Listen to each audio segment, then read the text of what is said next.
Hello friends, welcome back to my channel. ಸ್ನಾನ ಮುಗಿಸ್ಕೊಂಡು ಸೀರೆ ಉಟ್ಕೊಂಡು ವ್ಲಾಗ್ ಮಾಡೋಕ್ಕೆ ಅಂತ ರೆಡಿಯಾಗಿ ಬಂದಿದ್ದೀನಿ. ಇವತ್ತಿನ ನನ್ನ ದಿನಚರಿ ನಿಮ್ಮ ಜೊತೆ ಇರುತ್ತೆ. ನನ್ನ ಅಡುಗೆ ಮನೆಗೆ ನಿಮ್ಮೆಲ್ಲರಿಗೂ ಸುಸ್ವಾಗತ. ನಾನು ಏನು ಅಡುಗೆ ಮಾಡ್ತೀನಿ ಹಾಗೆ ಮಧ್ಯೆ ಮಾತು ಆಡ್ಕೊಂಡು ವ್ಲಾಗನ್ನು ಶುರು ಮಾಡ್ತಾ ಇದ್ದೀನಿ. ನಡೀರಿ ಹೋಗೋಣ ಅಡುಗೆ ಮನೆಗೆ.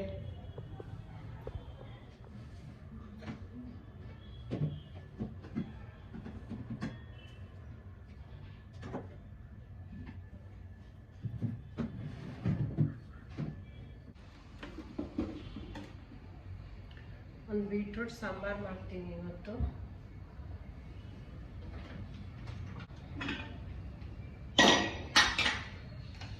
ಸಾಂಬಾರು ಮಾಡುವಾಗ ಒಂದು 5ರಿಂದ 10 ನಿಮಿಷ ನೀರಲ್ಲಿ ನೆನೆಸ್ಕೊಂಡ್ರೆ ಬೇಳೆನ ಅದು ಚೆನ್ನಾಗಿ ಬೇಯುತ್ತೆ.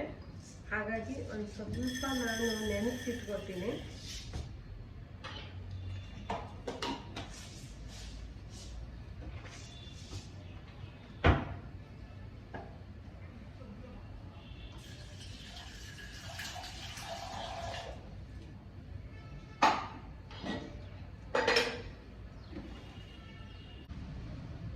ಒಂದು ತಂಬುಳಿ ಮಾಡ್ತೀನಿ, ಹಾಗೆ ಒಂದು ಬೀಟ್ರೂಟ್ ಸಾಂಬಾರು ಮಾಡ್ತೀನಿ.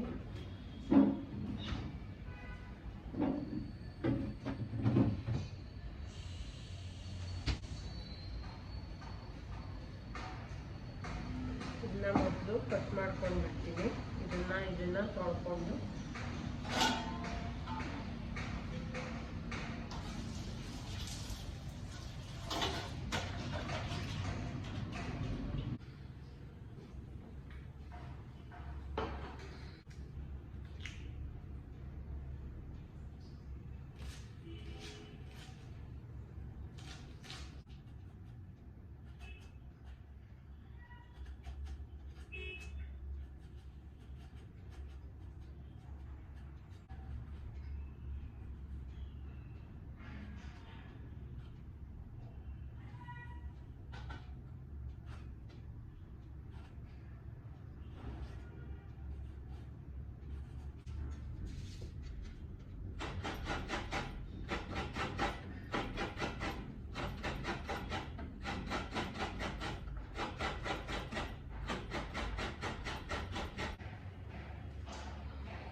ಮೊದಲು ಸಾಂಬಾರಿಗೆ ಬೇಳೆ ಬೇಯಿಸ್ಕೊಂಡಿರ್ತೀನಿ.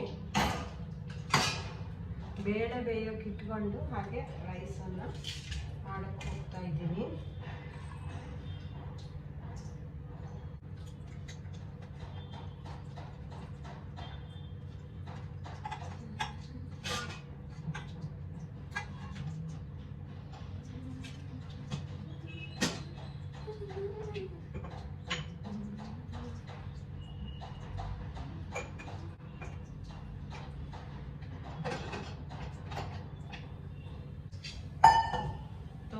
ಕೂಡ ಬೇಯಿಸ್ಕೊಂಡು ಬಿಡ್ತೀನಿ.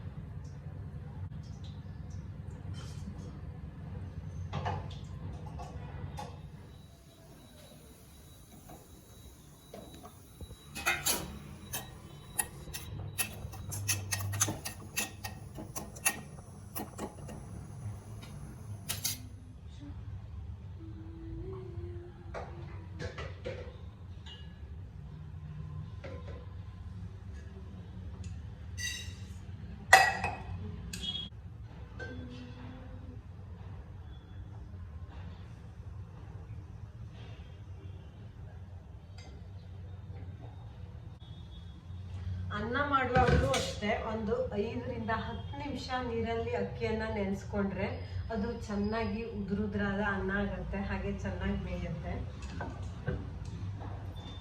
ಈಗ ಸಾಂಬಾರು ಸಾಂಬಾರ್ ಮಾಡೋಕ್ಕೆ ತಂಬುಳಿಗೆ ಇಷ್ಟು ಕಾಯಿ ತೆಂಗಿನ ತುರಿ ಸಾಕು. ಇದು ತಂಬುಳಿ ಅಂದರೆ ಹವ್ಯಕ ಸ್ಪೆಷಲ್ಲು. ನಮ್ಮೂರ ಕಡೆ ಎಲ್ಲ ಸಿರ್ಸಿ ಕಡೆ ಎಲ್ಲ ತಂಬುಳಿ ಜಾಸ್ತಿ ಮಾಡೋದು. ಅಲ್ಲಿ ಅಂದರೆ ಸೊಪ್ಪು ನ್ಯಾಚುರಲ್ ಆಗಿ ಬೆಳೀತಾ ಇರುತ್ತೆ, ಹಾಗಾಗಿ ತಂಬುಳಿ ಏನಾದರೂ ಮಾಡೇ ಮಾಡ್ತಾರೆ. ಹುಣಸೆ ಹಣ್ಣನ್ನು ಸಾಂಬಾರು ಮಾಡುವಾಗ ಒಂದು 10 ನಿಮಿಷ ನೆನೆಸ್ಕೋಬೇಕು, ಇಲ್ಲಾಂದರೆ ಅದು ಗಟ್ಟಿ ಇರುತ್ತೆ, ಬೀಸೋಕ್ಕೆ ಕಷ್ಟ ಆಗುತ್ತೆ. ಮಿಕ್ಸಿಲಾದರೂ ಕೂಡ ಒಂದು 10 ನಿಮಿಷ ನೆನೆಸಿಟ್ಕೋಬೇಕು. ಅಡುಗೆ ಮಾಡುವಾಗ ಸುಮಾರಷ್ಟು ಟ್ರಿಕ್ಕನ್ನು ಉಪಯೋಗಿಸಿದ್ರೆ ಮಾತ್ರ ಬೇಗ ಮಾಡ್ಬೋದು ಮತ್ತು ಚೆನ್ನಾಗಿ ಮಾಡ್ಬೋದು. ಇಲ್ಲಾಂದರೆ ಅದು ಅಡುಗೆ ಎಲ್ಲ ಹಾಳಾಗೋಗ್ಬಿಡುತ್ತೆ. ತುಂಬಾ ಅಡುಗೆ ಮಾಡೋದು ಸುಲಭ ಅಲ್ಲ, ತುಂಬಾ ಕಷ್ಟ ಇದೆ ಅಡುಗೆ ಮಾಡೋದು. ಸರಿಯಾಗಿ ಮಾಡೋಕ್ಕೆ ಹೋದರೆ ತುಂಬಾ ಕಷ್ಟ ಇದೆ. ತಂಬುಳಿಗೆ ಇದು ಬೆಂದಿದೆ. ಈಗ ನಾನು ತಂಬುಳಿ ಮಾಡೋಕ್ಕೆ ಫ್ರೈ ಮಾಡ್ಕೋಬೇಕು. ತಂಬುಳಿ ತುಂಬ ಹೆಲ್ತಿಗೆ ಒಳ್ಳೆಯದು ಅಂತ ಹೇಳ್ತಾರೆ. ಇದು ಅಂದರೆ ಸೊಪ್ಪಿಂದ ಜಾಸ್ತಿ ಮಾಡ್ತಾರೆ ತಂಬುಳಿಯನ್ನು. ಯಾವುದೇ ಬೇರೆ ಬೇರೆ ಪುಡಿ ಸೊಪ್ಪನ್ನು ಉಪಯೋಗಿಸಿ ಮಾಡೋ ತಂಬುಳಿ ಆರೋಗ್ಯಕ್ಕೆ ತುಂಬ ಒಳ್ಳೆಯದು.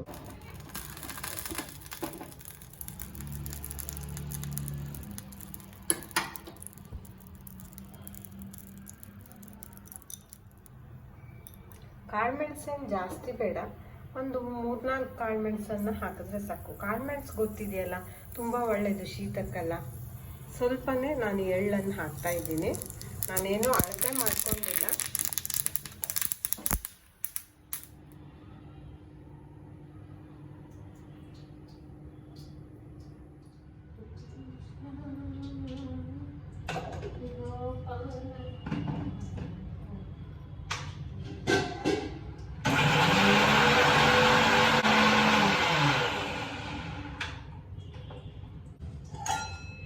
ತಂಬುಳಿಗೆ ಸ್ವೀಟ್ ಬೇಕಾದರೂ ಹಾಕ್ಕೊಳ್ಬೋದು.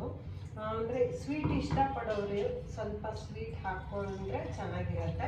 ಹಾಗೆ ಇದಕ್ಕೆ 1 ಗ್ಲಾಸ್ ಆಗುವಷ್ಟು ಮಜ್ಜಿಗೆಯನ್ನು ಕೂಡ ಹಾಕಬೇಕು. ಮಜ್ಜಿಗೆ ಇಲ್ಲ ಅಂದರೆ ನಾವು ಮೊಸರನ್ನು ಕೂಡ ಮಾಡಿ ಇದರಲ್ಲೇ ಮಿಕ್ಸಿಗೆ ಹಾಕಿನೂ ಮಾಡ್ಕೋಬೋದು. ತಂಬುಳಿ ರೆಡಿ ಆಯಿತು.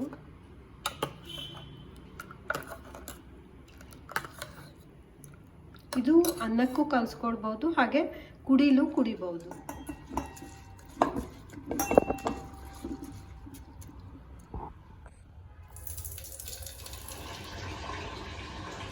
ರೈಸ್ ಮಾಡೋಕ್ಕೆ ಅಕ್ಕಿಯನ್ನು ತೊಳ್ಕೊಂಡು ಬಂದಿದ್ದೀನಿ. ಈಗ ರೈಸ್ ಮಾಡಿಬಿಡ್ತೀನಿ ಮೊದಲು.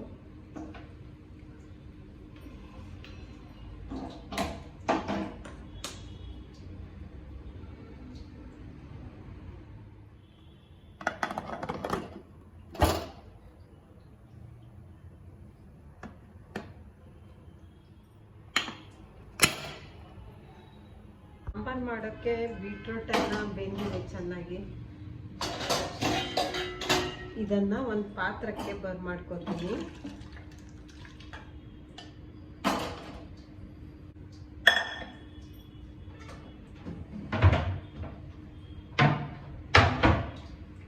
ನಾನು ಸಾಂಬಾರು ಪೌಡರನ್ನು ಮಾಡಿಟ್ಕೋತೀನಿ. 1-2 ವಾರಕ್ಕೆ ಸಾಕಾಗುವಷ್ಟು. ಅದು ಖಾಲಿ ಆದಮೇಲೆ ಮತ್ತೆ ಮಾಡ್ತಾ ಇರ್ತೀನಿ. ಹಾಗೆ ಅಡುಗೆ ಬೇಗ ಆಗತ್ತೆ ಅನ್ನೋ ಕಾರಣದಿಂದ ನಾನು ಸಾಂಬಾರು ಪುಡಿಯನ್ನು ಮಾಡಿಟ್ಕೊಂಡು ಬಿಡ್ತೀನಿ.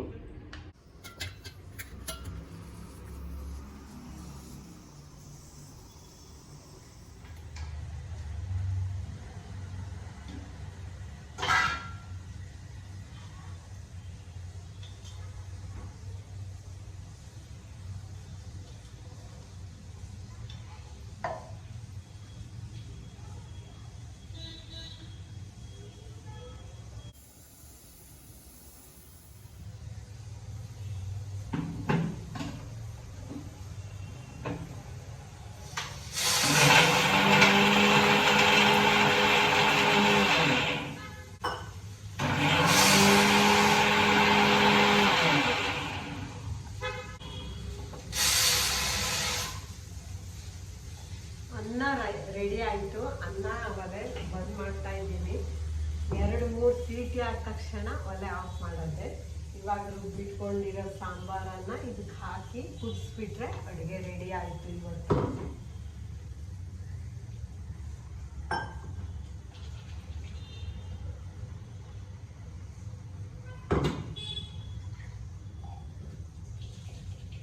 ಸಾಂಬಾರು ಬೇಯಿಸುವಾಗ ತುಂಬ ಅದು ನುಣ್ಣಾಗಬಾರ್ದು, ಅಂದರೆ ಸಣ್ಣ ಆಗಬಾರ್ದು. ಒಂದು ಸ್ವಲ್ಪ ಕಡಿ ಕಡಿ ಇದ್ದರೆ ಸಾಂಬಾರು ಇನ್ನೂ ರುಚಿ ಕೊಡುತ್ತೆ.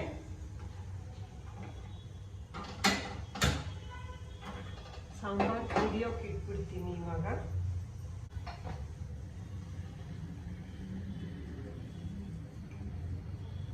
ರುಚಿಗೆ ತಕ್ಕಷ್ಟು ಉಪ್ಪು, ಹಾಗೆ ಚೂರು ಬೆಲ್ಲ.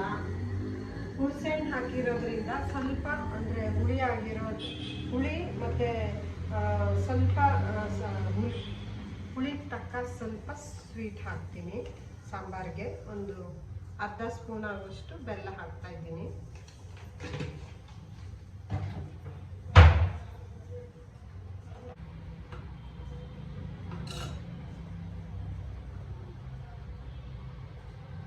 ಬಡಿಸೋಕ್ಕೂ ಮುಂಚೆ ನಾವು ಒಂದ್ಸಲ ಈ ಥರ ಹಿಂಗೆ ಸ್ವಲ್ಪನೇ ಇಷ್ಟು ಹಾಕ್ಕೊಂಡು ಟೇಸ್ಟ್ ಮಾಡಬೇಕು. ಸರಿ ಇದೆಯಾ, ಉಪ್ಪು ಖಾರ ಸಿಹಿ ಏನೇ ಇದ್ರೂ ಅದು ಅಡುಗೆ ಸರಿ ಇದೆಯಾ ಅಂತ ನೋಡೋಕ್ಕೆ ಸ್ವಲ್ಪ ಟೇಸ್ಟ್ ಮಾಡಬೇಕು. ಆಮೇಲೆ ಬಡಿಸಿದ್ರೇ ಅದು ಸರಿ ಆಗುತ್ತೆ. ಇಲ್ಲಾಂದರೆ ಉಪ್ಪು ಸರಿ ಇದೆಯೋ ಇಲ್ವೋ, ಎಷ್ಟೆಲ್ಲ ಬಂದಾಗ ಖಾರ ಸರಿ ಇದೆಯೋ ಇಲ್ಲೋ ಅನ್ನೋದು ನಮ್ಗೆ ಗೊತ್ತಾಗಲ್ಲ. ಅದಕ್ಕೋಸ್ಕರ ಈ ಟ್ರಿಕ್ಕನ್ನು ಮಾಡಿದ್ರೆ ತುಂಬ ಒಳ್ಳೆಯದು.